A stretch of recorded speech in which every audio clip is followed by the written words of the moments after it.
So what is resilience? And I'm going to just share a little bit about my own process with understanding and unpacking resilience in my own life and in work, both individually with yoga therapy clients as well as in organizations doing resilience coaching. So first, I want to start at the foundation of my belief is that every single one of us is resilient or we wouldn't be here. And so we all have ways that we are resilient no matter what. And with anything, we can continue to kind of build those resilience muscles.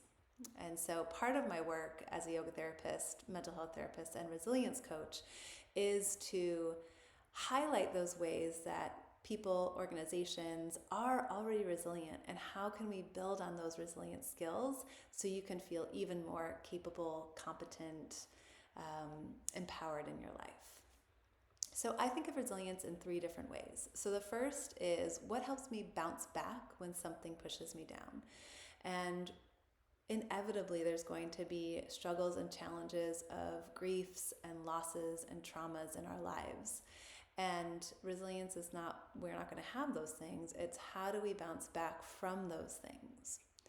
The second way I like to think about it is around flexibility. So how are my responses to those challenges that arise in life? If I only have 1 or 2 ways of working with something, so either I shut down or I work harder, those are my 2 things that I can do. That is resilience because it has supported you and it has worked for you, but you don't have that many options. And so I think of resilience as how do we add more choice to our responses to those inevitable stressors, traumas, and life circumstances that can be particularly challenging and sometimes even quite devastating. The third way that I like to think about resilience is an anchor. And so an anchor is typically I think of it as a person, a place, or a being that can sort of hold me steady in the chaos and storms of life. And so that's that thing that I hold on to no matter what. And so it can be a person, a friend, a family member. It can be a place in nature or an even imaginary place that you envision. It could be a place in your home. And with a being, that could be an animal, or it could be a spiritual figure or a god. And so these are the things that I think of when I think of both already having resilience and then how do I cultivate and nourish even more resilience. And sometimes these things can all be the same thing. So for example, if something stressful happens and I take a nap, that might help me bounce back because it's giving my nervous system some time to downregulate. It can also be a different response than my habitual pattern. So if my habitual pattern is I go in and I react and I get really angry and I instead go take a nap, that just gives me another option of like, oh, I could do that when I'm feeling triggered, or I could do this when I'm feeling triggered. And so it just gives us more choice. And then if being safe in my bedroom with my favorite blanket, my favorite pillow, that can also be an anchor. These things aren't always the same. They can be different too, but they can also overlap. So I also want to talk a little bit about just some of the misperceptions of resilience. So resilience doesn't mean we never struggle. Their struggle is inevitable and inherent in life. Resilience is how we meet that struggle.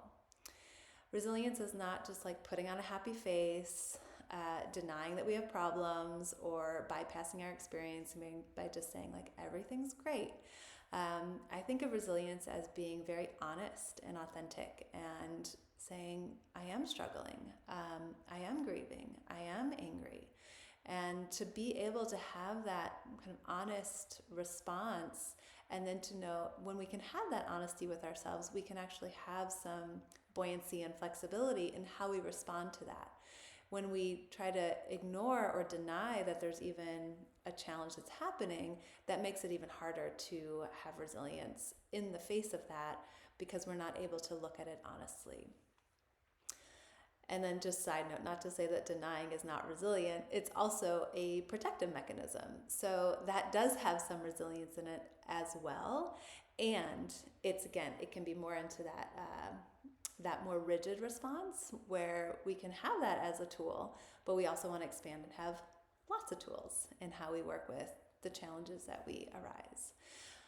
Also, I think that resilience, it's important to name that we're still going to need help when we're resilient. So it's not about becoming like hyper independent, or I can do things all on my own, or like gritting your teeth and powering through.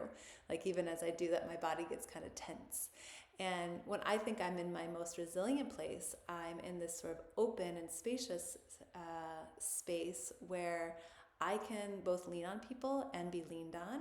I can ask for help and provide help. And it gives this, I can be honest with people. I can hear where people honestly are. So it has this sort of interdependence to it rather than becoming hyper independent. So that's a little bit about what I think of what resilience is not. And so as you reflect on your own kind of inherent resilience, because we all have ways that we bounce back, we all have ways that we're flexible, and we all have anchors that we rely on, contemplate what those are for you and put them down in a comment. I'd love to hear, because I think also when we hear what other people, how they bounce back and how they're flexible and what their anchors are, it inspires us. Because a lot of times I can even not recall that I also cook. That's also an anchor for me. Oh yeah, I also do that. I also can pause before I have that conversation. Or I also am willing to have a difficult conversation even when it's scary. And so when other people share their ways of resilience, it can both inspire and instill a sense of like, yeah, I do that too. So leave a comment. I'd love to hear how you're resilient so I can be inspired by it as well. And then do subscribe to this channel for more talks on mental health, yoga therapy, and resilience practices that can support both celebrating your natural and inherent resilience while continuing the journey of increasing our capacity to foster buoyancy, flexibility, and to access our deep connection to our anchors. Thanks for watching.